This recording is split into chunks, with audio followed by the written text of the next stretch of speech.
Bien, hermanos, vamos a Marcos capítulo 6, del versículo 1 al versículo 6, donde lo que nosotros encontramos en estos primeros 6 versículos tiene que ver con el rechazo que Jesús recibe en la ciudad natal.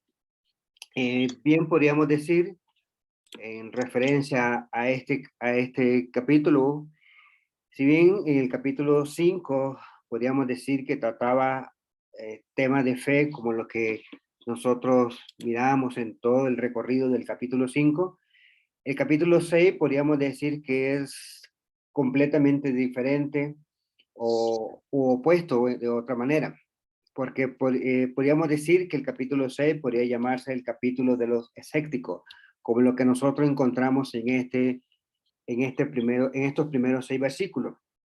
Y vemos entonces a Jesús que en cada oportunidad que tiene, Jesús en cada pueblo lo primero que hace es ir a la sinagoga para enseñar.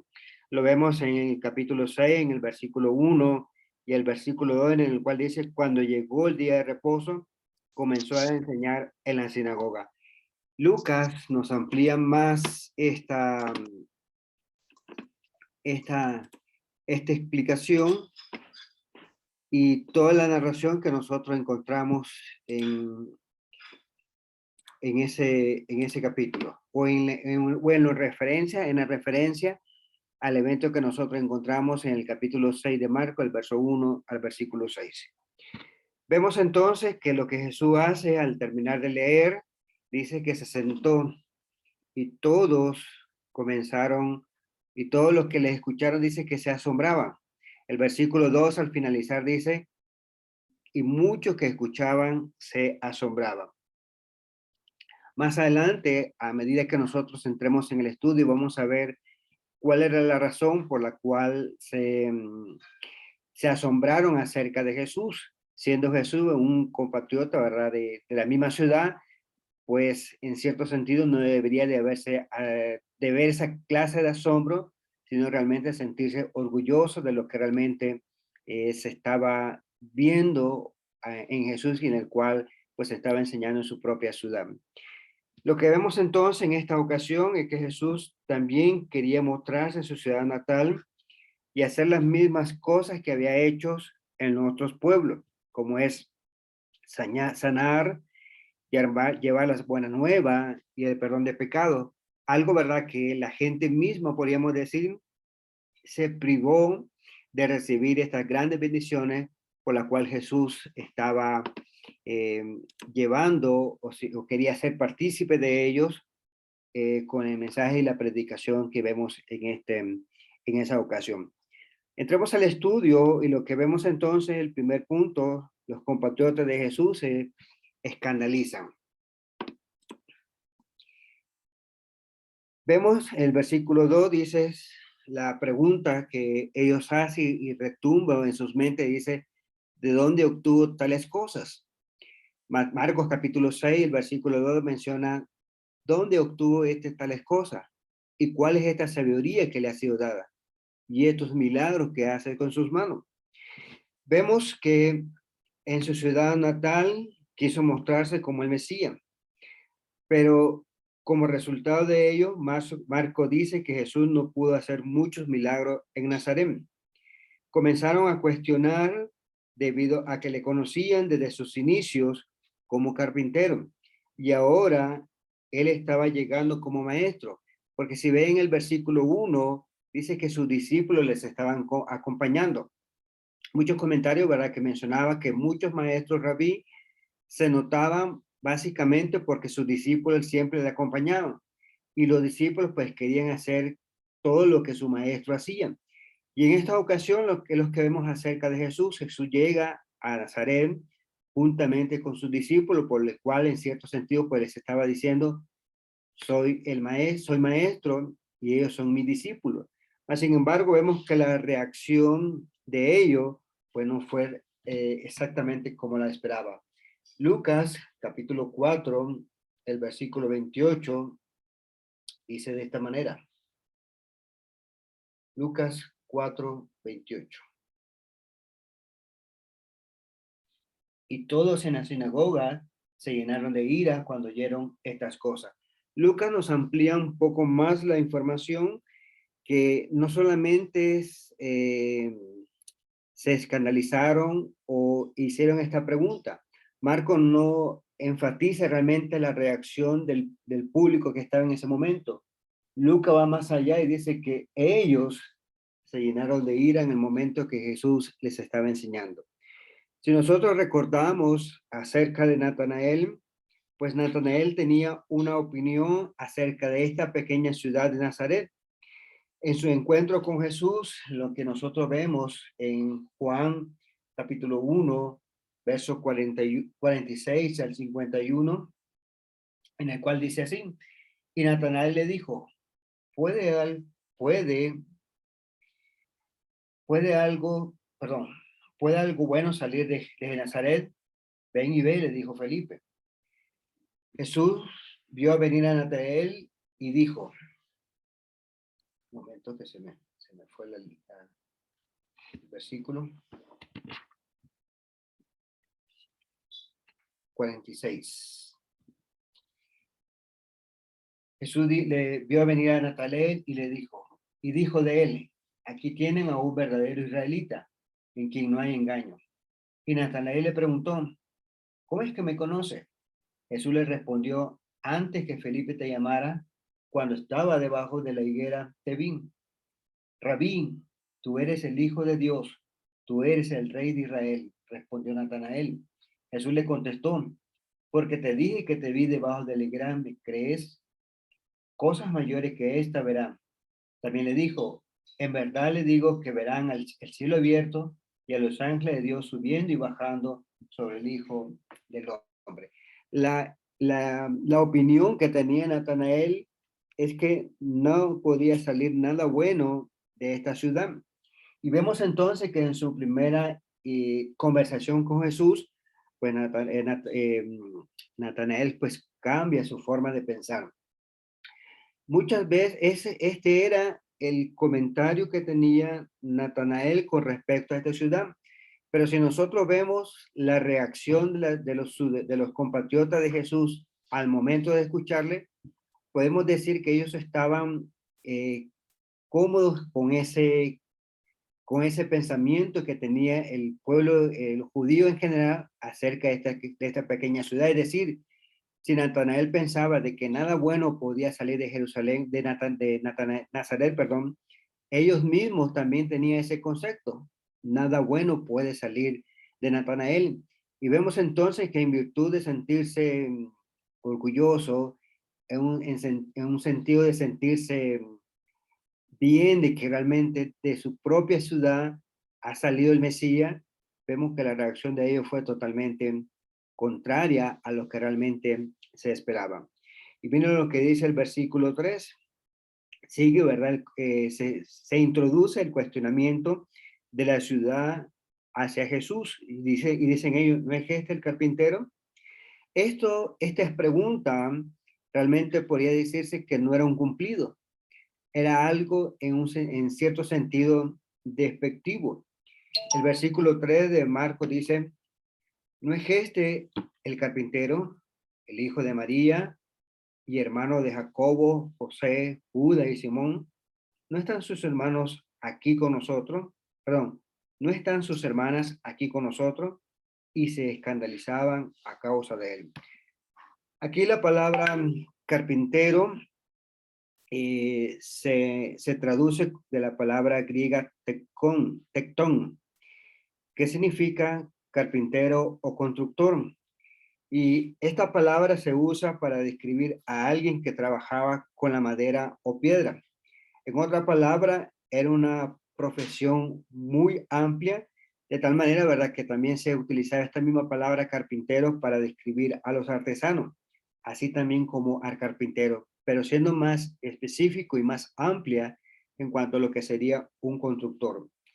Es decir, que él como tal, un carpintero como tal, podía ser desde una mesa hasta la construcción de una casa, yugos para bueyes, como también los arados. Es decir, que era una profesión muy amplia la que Jesús pues tenía. El versículo 3 también menciona o hace una identificación diciendo hijo de María. Esta también no era también un cumplido. El versículo 3 menciona el hijo de María. Según algunos comentarios sonaba a una manera despectiva, pero al expresarlo no lo estaban considerando como maestro, es decir, lo estaban relacionando como el hijo de María, no como el Mesías, como realmente el pueblo de Israel debería de aceptarlo. La falta de mención de José quizás indica que él murió cuando Jesús estaba joven. Jesús probablemente se quedó en la casa para apoyar a su familia hasta que sus hijos menores fueran lo suficientemente grandes para apoyar a la familia. Y vemos entonces que entre los judíos un hombre era conocido siempre por el hijo de su padre. Es decir, que siempre se mencionaba al padre de la familia. En este caso, en Jesús no fue así. No se le menciona, ¿verdad?, siendo hijo de María, hijo de José, perdón, sino, ¿verdad?, como se menciona en este versículo, hijo de María. También el versículo 3 hace referencia a sus hermanos y hermanas. De Marco, entonces, lo que se logra visualizar o lo que se nos dice, se nos enseña Marco, es que Jesús sí tenía hermanos. El verso 3 dice, y hermanos de Jacobo, José, Judas y Simón. ¿No están sus hermanas aquí con nosotros? Notes entonces que Jesús sí tenía hermanos y hermanas, contrario a lo que la doctrina de la perpetua virginidad de Jesús, como nos enseñan nuestros amigos católicos romanos. De la virginidad de María, ¿verdad? Corrigiendo un poco. Perpetua virginidad de María. También quisiera que leyéramos, a ver, déjenme ver la cita. Romanos, Lucas capítulo 4, verso 23 al 28. Entonces él le dijo, sin duda me citarán este refrán, médico, cúrate a ti mismo, esto es, todo lo que hemos oído, lo que se ha hecho en Capernaum, hazlo también aquí en tu tierra. Y Jesús añadió, en verdad le digo que ningún profeta es bien recibido en su propia tierra, pero en verdad le digo que muchas viudas aquí había en Jerusalén en los días de Elías, cuando el cielo fue cerrado por 3 años y 6 meses. Y cuando hubo gran hambre en toda la tierra, sin embargo, a ninguna de ellas fue enviado Elías, sino a una mujer viuda en Sarepta, en la tierra de Sidón. 29 también, al verso 30. Y levantándose, echaron a Jesús fuera de la ciudad y lo llevaron hasta la cumbre del monte sobre el cual estaba edificada la ciudad para tirar a Jesús desde allí. Pero él, pasando por en medio de ellos, se fue. En este versículo, bueno, versículos que leíamos, Marco, Lucas, pues nos amplía un poco más la información acerca de lo que Jesús habló y acerca de la interacción que Jesús tiene con ellos. Y nótense entonces que la reacción que toma la ciudad de Nazaret es que le agarraron, le llevaron a lo más alto del monte y de ahí, ¿verdad? Pues querían tomar venganza. En el versículo 30, ¿verdad? Pues se ve de que no era su momento en el cual Jesús tenía de morir y vemos en la narración de Lucas, dice que pasó en medio de ellos.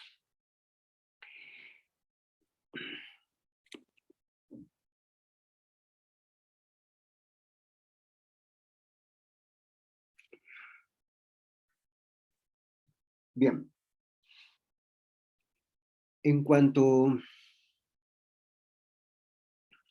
en Marcos, perdón, este es el versículo. En cuanto al siguiente punto, ¿verdad? Que nosotros podemos ver es la reacción de Jesús al rechazo de sus propios compatriotas. El versículo 4, Jesús menciona, no hay profeta sin honra, sino en su propia tierra. El versículo 4 de Marcos capítulo 6 dice, y Jesús le dijo, No hay profeta sin honra sino en su propia tierra, y entre sus parientes y en su casa. Esto le pudo haber dolido, pero no fue algo que realmente le hubiese demotivado o desanimado para hacer la misión que su padre le había encomendado. Romanos capítulo 9, el versículo 30. ¿Qué diremos entonces?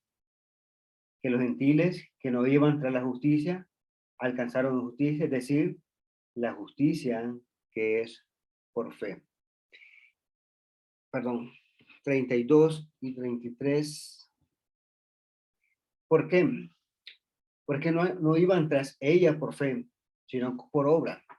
Tropezaron en la piedra de tropiezo, tal como está escrito. He aquí convenció una piedra de tropiezo y roca de escándalo. Y el que crea en él no será avergonzado. Lo que se ve o lo que quisiera mostrar en esta ocasión es que el, el hecho de que se escandalizaron, en cierto sentido, fue como hubiese sido una piedra de tropiezo, una reacción en el cual eh, les impedía poder llegar a él. En otras palabras, no le miraban como Mesías, en el cual dice podía hacer grandes cosas, sino que su falta de fe impidió que realmente Jesús hiciera más en esta ciudad. Marcos capítulo 6, el versículo 5 dice la escritura de que no pudo hacer allí ningún milagro. El versículo 5 dice, y, y no pudo hacer allí ningún milagro, solo sanó a unos pocos enfermos sobre los cuales puso su mano. Vemos entonces que debido a su incredulidad, la gente limitó a que Jesús pudiera mostrar la misión de su Padre. Como era verdad de llevar sanidad, llevar la predicación de buenas nuevas, y algo en el cual en el pueblo pudiese ver que realmente él era el profeta, que realmente era el que traía la sanidad. Mateo capítulo 13, el versículo 58, dice de esta manera, y no hizo muchos milagros allí a causa de la incredulidad de ellos. En otras palabras, ellos limitaron el poder de Dios debido a su incredulidad. Quisiera leer el comentario de nuestro hermano Mike Willis, en el cual dice, la incapacidad de realizar milagros en Nazaret no fue causada por una falta de poder divino, porque Jesús sanó a algunos en Nazaret, dice el versículo 5, en el cual dice, puso su mano sobre ellos. Una mejor explicación es que la incredulidad de los ciudadanos de Nazaret hizo que no llevaran sus enfermos a Jesús, y por eso, dice el versículo, no pudo curarlo, es decir, no pudo hacer más milagros. Se ve entonces que Dios no hace nada en vano. Tampoco no malgasta poder en aquellos que se juzgan indignos de la vida eterna. Verso 6, el versículo menciona, dice, y estaba asombrado de la incredulidad de ellos. Y estaba maravillado de la incredulidad de ellos. Y recorría las aldeas alrededor enseñando. Él estaba, como dice el versículo, estaba asombrado de la incredulidad de ellos. Y esto se podría decir que es un verbo fuerte que en ningún otro versículo del Nuevo Testamento se usa. Y se usa aquí, ¿verdad?, para describir la amarga desilusión que Jesús se llevó con en lo sucedido en Nazaret. Es algo en el cual llama la atención, en el cual, ¿verdad?, ellos no lo vieron como realmente quería mostrarse ante ellos. El versículo también menciona algo, y recorría las aldeas de alrededor.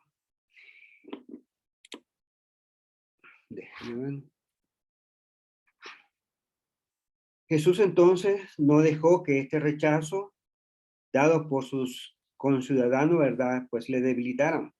Lo que se ve en Mateo capítulo 8, el versículo 10. Mateo 8:10.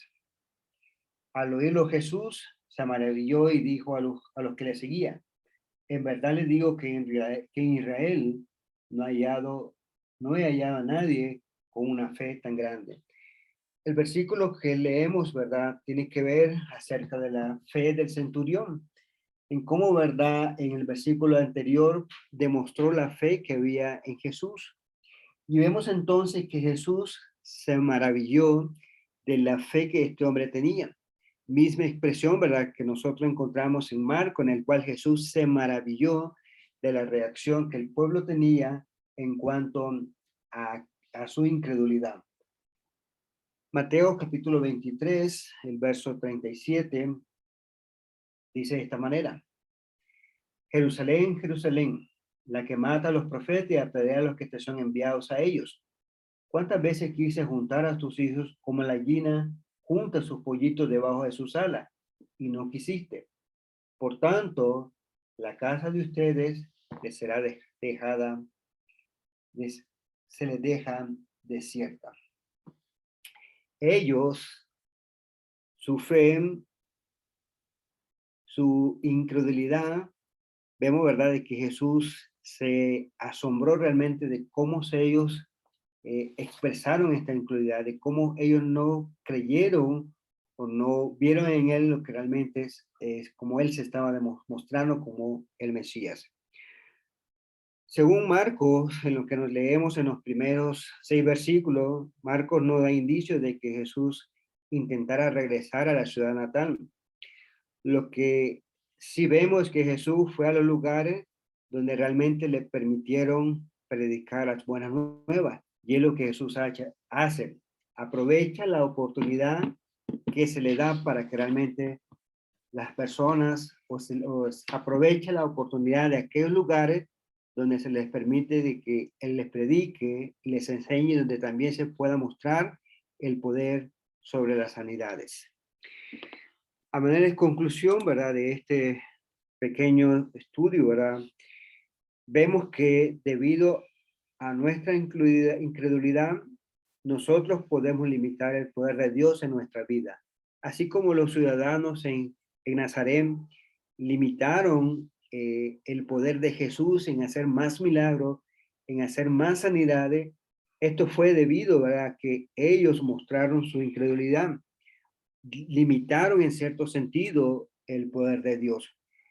Y es exactamente lo mismo, ¿verdad?, para con nosotros. Cuando nosotros mostramos incredulidad, cuando nosotros no creemos en Jesús, pues de esa manera nosotros limitamos el poder de Dios. Lo segundo que vemos, ¿verdad?, es que Marco descarta la doctrina de la doctrina falsa de la Iglesia Católica Romana, en el cual, ¿verdad?, sí, de manera a través del rechazo que están mostrando la gente de Nazaret, en el cual está diciendo que Jesús tenía tanto hermanas como hermanos. Y también, ¿verdad?, como se ve en estos primeros 6 versículos, muchas veces podemos desarrollar la misma actitud en la iglesia con respecto a aquellos que nos enseñan. Y vemos entonces que la gente de Nazaret tuvieron una serie de apatía. No solamente apatía, ¿verdad?, sino que se enojaron con Jesús, se llenaron de ira. Y digo esto, ¿verdad?, que a veces nosotros podemos desarrollar en la iglesia esa misma actitud. A veces, ¿verdad?, se suele decir la siguiente frase: ya he oído antes esta predicación. O a veces decimos de manera sarcástica: el mensaje que está predicando el hermano, ya sé la conclusión del tema. A veces, al hacer esto, muchas veces, hermano, nos privamos de la enseñanza que podemos recibir.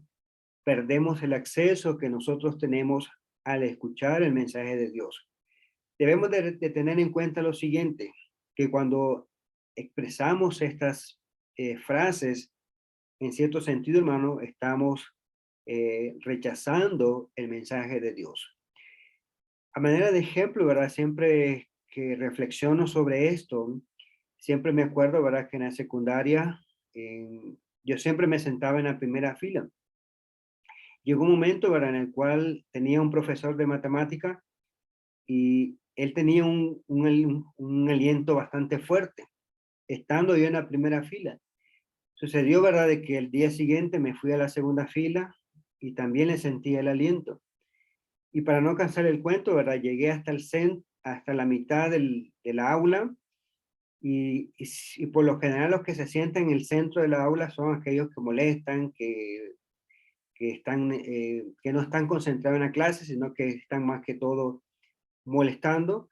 Y para no cansar el cuento, ¿verdad? Pues sucedió que casi en el primer examen del primer parcial, pues casi dejo la clase. En resumen, ¿verdad? Ya para poder recuperar la materia, pues me tuve que hacer en la primera fila. Lo que quiero mencionar es que muchas veces nos fijamos en la persona que está enseñando, pero no reflexionamos en la calidad del mensaje. Yo con eso, ¿verdad? Pude aprender de que si no ponía atención, que si no prestaba atención a las fórmulas o a las matemáticas, a las, ¿cómo sería la expresión? Eh, Corolarios y todo lo demás que tenía que ver con la clase, pues iba a dejar la materia, por ende iba a dejar el año. Así de igual manera con nosotros, ¿verdad? No digo, ¿verdad?, que los hermanos que llegamos a predicar, pues tengamos mal aliento en ningún momento, pero a veces hay hermanos que son muy humildes y solamente tienen una sola ropa. Y a veces, ¿verdad?, nos fijamos tanto en la ropa y decimos, bueno, ya parece retrato. Pero no solamente no debemos de fijarnos en la apariencia, sino debemos de prestar mucha atención en el mensaje. Posiblemente el hermano nos enseña o la persona que nos predica el mismo mensaje cada vez que sube porque realmente necesitamos ese mensaje que el hermano quiere mencionar o quiere repetir. No es porque tenga ese solo bosquejo. Y es la parte que nosotros, hermano, pues debemos de considerar de que no es que lo repita, no es que ya sabemos la conclusión, sino todo lo contrario, ¿verdad? Saber entonces que ese mensaje que le está repitiendo es porque realmente lo necesitamos, es porque realmente tenemos que saber o prestar atención a ese mensaje. Yo siempre digo, ¿verdad? Y siempre me acuerdo de la iglesia en Costa Rica, de la escuela de un hermano que se llama Gerardo Carbonero y Cambronero, ¿verdad? Perdón. Y él cada vez que subía a predicar, él decía, traigo una exhortación o traigo un sermón de exhortación. Yo siempre me gustaría, ¿verdad?, que el hermano Gerardo se clonara y que fuese miembro en cada iglesia local y que subiese y diese esa misma expresión y decir, vengo a predicar un mensaje de exhortación. Y es lo que necesitamos en cada iglesia local, ver un hermano que suba, que no tenga miedo a perder la cabeza literalmente, como le pasó el caso de Juan, sino que realmente pueda enseñar lo que realmente la iglesia necesita, no para entretener, sino para que realmente se enseñe lo que realmente se necesita, lo que realmente necesitamos escuchar. Y muchas veces debe de ser más exhortación, más amonestación y menos entretenimiento, ¿verdad? De algo que realmente nos vaya a gustar. En esta predicación y en estos primeros 6 versículos que Marco nos registra, había 4 cosas que les había llamado la atención a la gente. Primero, la fuente de la sabiduría de Jesús, es decir, de dónde procedía. Y no solamente le miraban o no querían aceptar el Mesías que era, sino que estaban, ¿verdad?, con esa reacción totalmente contraria en la cual tenía Natanael, que decía, ¿puede salir algo bueno de Nazaret? Lo segundo, el carácter o la naturaleza de su sabiduría tan especial, es decir, que muchas veces cuando Jesús enseñaba, la gente reaccionaba diciendo, ¿de dónde tiene esta autoridad? Y la gente, ¿verdad?, en Nazaret lo pudo notar. Lo tercero, ¿verdad?, el significado de su poder. Y esto realmente se manifestaba en los milagros. La gente se pudo haber aprovechado de los milagros que él hubiese hecho en Nazaret. Y decimos, ¿verdad?, de que en cuanto al poder manifestado en sus milagros, ¿verdad?, se ven todos los milagros que Jesús hizo. Y muchas veces, ¿verdad?, no siguieron un mismo patrón, es decir, no necesariamente Jesús les tocaba, muchas veces con solamente hablar, Muchas veces no estaban presentes los enfermos ante Jesús. En algunas ocasiones había otra persona intercediendo por el enfermo. En sí, ¿verdad? Vemos en todos los milagros de Jesús, no solamente un patrón repetitivo, sino todo lo contrario, ¿verdad? Y de esa manera, pues, se manifestaba el poder de Dios. Y lo último, ¿verdad? La majestad en su propia persona manifestada, es decir, que él era la representación directa de Dios. Como se menciona en Hebreos, la misma eh, imagen, déjeme revisar el versículo, que se me... Hebreo 1:1.